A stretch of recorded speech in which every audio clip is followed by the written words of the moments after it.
சென்னையை தொடர்ந்து கடலூர் மற்றும் புதுச்சேரி கடற்பகுதியிலும் பரவியுள்ள எண்ணெய் படலத்தால் மீனவர்களின் படகுகள் சேதமடைந்திருப்பதுடன் கடலுக்கு வரும் சுற்றுலா பயணிகளும் பாதிக்கப்பட்டிருக்கிறார்கள். புதிய தலைமுறை செய்தி எதிரொலியாக எண்ணெய் படலத்தை அகற்ற கடலூர் ஆட்சியர் உத்தரவிட்டுள்ளார்.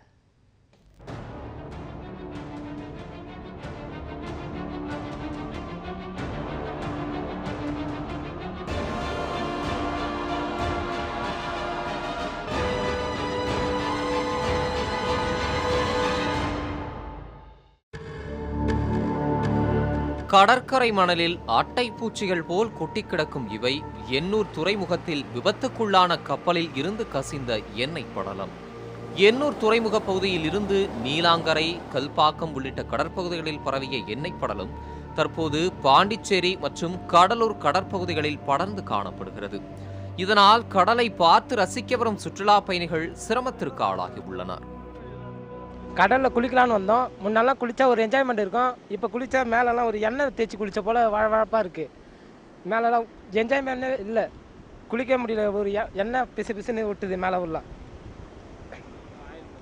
அப்புறம் ஆயில் மசாஜ் பண்ணி குளித்த போல் இருக்குது. இந்த மாதிரி பிசு பிசுன்னு இருக்கும் கருப்பா. இன்னைக்கு சரி இருந்தாலும் குளிக்கலான்னு போயிட்டு பார்த்தா கடல் ரொம்ப ஸ்கின்னெல்லாம் கொஞ்சம் வழவழப்பாக இருக்கு. முன்ன மாதிரி இல்லை, கொஞ்சம் மாறி இருக்கு.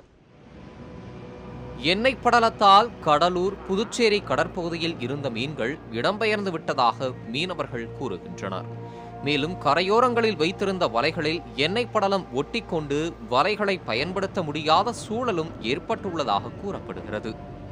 தேவனாம்பட்டினம் வந்திருக்கிறோம். இன்னும் தெற்கு பகுதி எப்படி இருக்குன்னு தெரியல. எல்லா மாவட்டங்கள்லையும் இந்த ஆயல் கடல் வழியாக பரவி முழுக்க கரை ஒதுங்க ஆரம்பிச்சிடுது. இதனால் மீன்கள் எதுவுமே கிடைக்கிறதே இல்லை. முற்றிலும் பாதிக்கப்பட்டிருக்கிறோம். மீனவர் சமுதாயத்தினுடைய நிலைமை ரொம்ப கவலைக்கிடமாக இருக்குது. புதிய தலைமுறை செய்தி எதிரொலியாக கடலூர் கடற்பகுதியில் கொட்டி கிடக்கும் எண்ணெய் படலத்தை அகற்றும் பணியில் 200 ஊழியர்கள் ஈடுபட்டுள்ளதாக ஆட்சியர் ராஜேஷ் தெரிவித்துள்ளார். புதிய தலைமுறைக்காக கடலூர் செய்தியாளர் ஸ்ரீதர் மற்றும் புதுச்சேரி செய்தியாளர் ரகுமான்.